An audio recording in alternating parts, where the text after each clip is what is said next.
حضرت ویسے کرنی رضی اللہ تعالیٰ عنہ کی ملاقات ہو گئی حضرت حرم بن حیان کے ساتھ، یہ بھی تابعی ہیں۔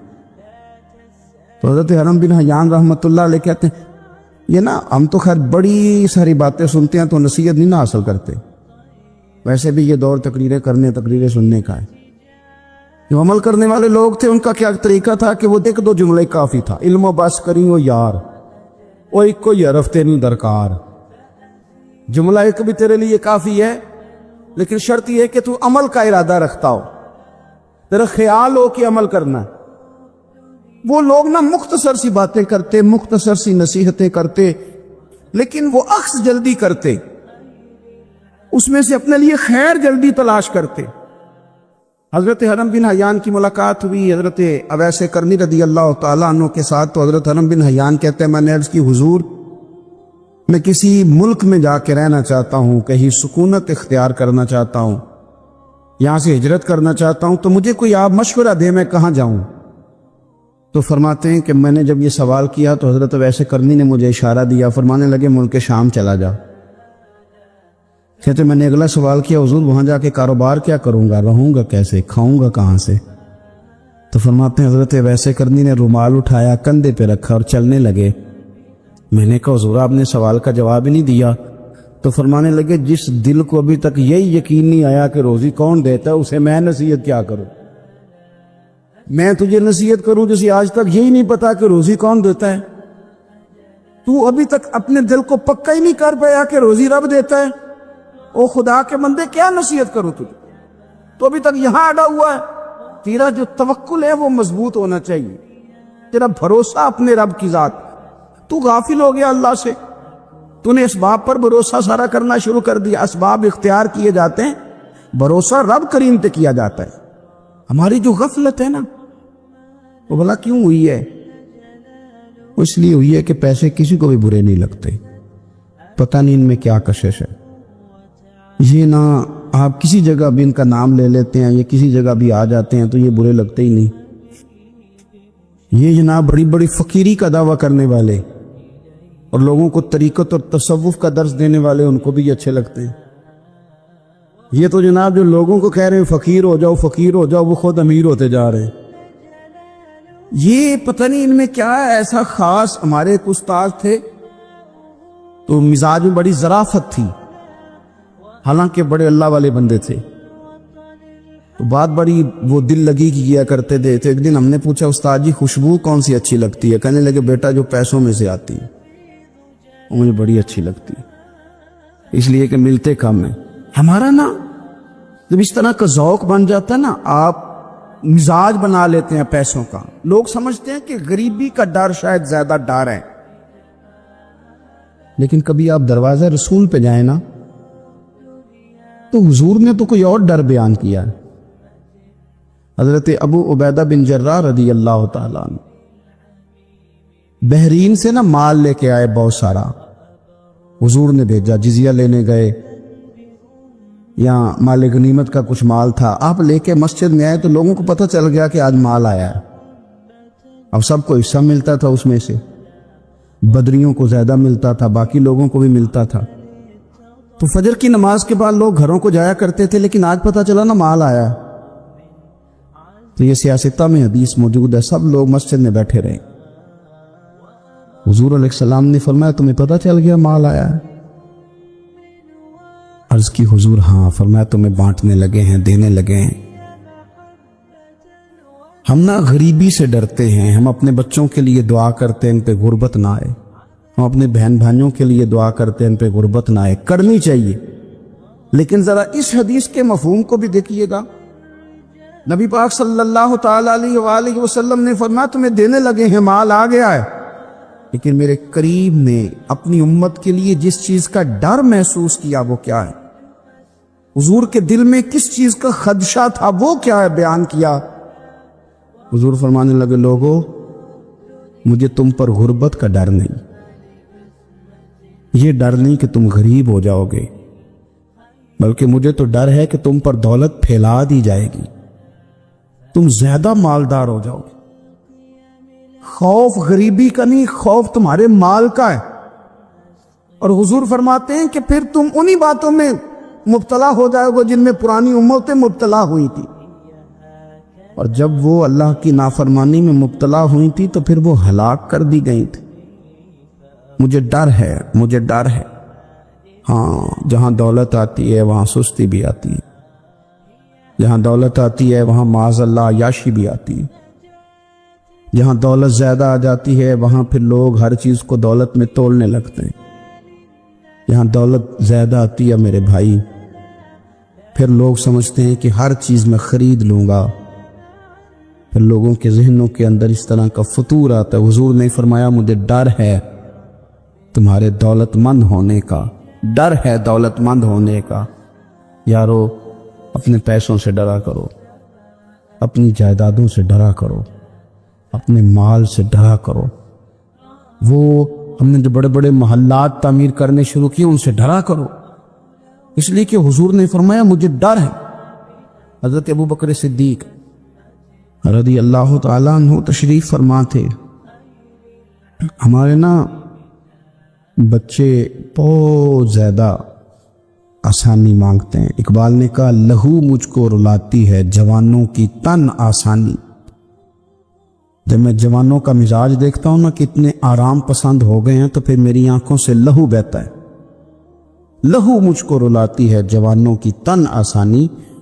ان کا وجود اتنا آسانی کا ماحول لینا چاہتا ہے، ذرا سی بھی کوئی تکلیف آپ دیکھ لیں، لائٹ بند ہو جائے تو مصیبت کھڑی ہو جاتی، کسی جگہ چند منٹ کے لیے آدھے گھنٹے کے لیے ٹریفک بند ہو جائے تو مثلاً کیا ہو جائے گا، لیکن یہ کہ طبیعتوں میں تلخی، اور جب وہ گاڑیاں آہستہ آہستہ چلتی ہیں تو ایک دوسرے سے آگے بڑھنے کی وہ شدت، وہ ہمارے مزاج میں ایک دوسرے کے بارے میں دل میں بڑے بڑے جملے، کیوں؟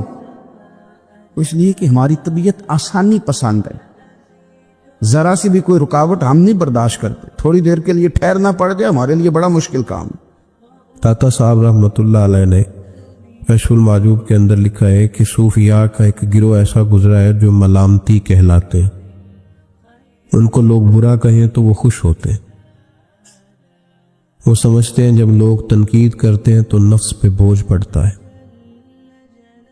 جب کوئی دل توڑتا ہے تو اللہ کی بارگاہ میں رونا آسان ہو جاتا ہے۔ ایک گروہ گزرا ہے صوفیاء کا، وہ پسند کرتے ہیں اس چیز کو، یہ بہت زیادہ تعریف، توصیف، نعرے، شور، یہ بعض اوقات نفس کے تکبر کا سبب بنتا ہے۔ آپ ملاحظہ کر لیں، حضرت ابو بکر صدیق رضی اللہ تعالیٰ عنہ سے یہ سلسلہ چلا ہے، کس قدر زیادہ تانے تھے ان کے لیے، کتنی زیادہ آزمائش تھی ان کے لیے، کتنا زیادہ پریشانی کا سامان تھا، لوگ کیا کچھ کہتے تھے، اور پھر یہ سلسلہ تمام صحابہ کے لیے اسی طرح رہا۔ آپ لوگ جن لوگوں کی تعریف کرتے ہیں یہ ضروری نہیں کہ باقی بھی سارے ان کی تعریف کرتے ہوں۔ امام علی مقام سیدنا امام حسین رضی اللہ تعالیٰ عنہ کا ہم دن مناتے ہیں، پوری امت مسلمہ امام حسین رضی اللہ تعالیٰ عنہ کی عظیم قربانی کی یادگار مناتی ہے، تو سارے کلمہ گو تو ایسا نہیں کرتے۔ آج بھی ڈھیروں لوگ ہیں جو تانا دیتے ہیں، اس کو سیاسی جنگ کہتے ہیں۔ دین کے لیے یہ جو آزمائش رہی، یہ جو تانا رہا، یہ جو تنقید رہی، یہ اس کا حسن رہا، یہ چیز اس کو نکھارتی ہے، یہ اس کے اندر تازگی پیدا کرتی ہے۔ جب آپ کو راہ دین میں کوئی برا کہتا ہے تو آپ کے لیے وہ چیز مزید حسن کا سامان پیدا کرتی ہے، آپ کے لیے مزید بہتری ہوتی ہے۔ داتا صاحب رحمۃ اللہ تعالیٰ علیہ نے خود لکھا ہے، داتا صاحب فرماتے ہیں کہ ایک طریقت کا ایک مسئلہ میرے لیے بن گیا تھا۔ روحانی سفر انسان کر رہا ہوتا ہے نا، جب بڑے اچھے اس کے اوراد و وظائف چل رہے ہوتے ہیں، عبادات چل رہی ہوتی ہیں، تہجد میں بوجھ نہیں ہوتا اس کے لیے اٹھنا، تلاوت قرآن پاک صحیح کر رہا ہوتا ہے، اگر مراقبے پہ بیٹھا ہے تو صحیح بیٹھا ہوتا ہے، اس کے اسباق صحیح چل رہے ہوتے ہیں، کئی دفعہ رکاوٹ آ جاتی ہے، اس کی کوئی نہ کوئی وجہ ہوتی ہے،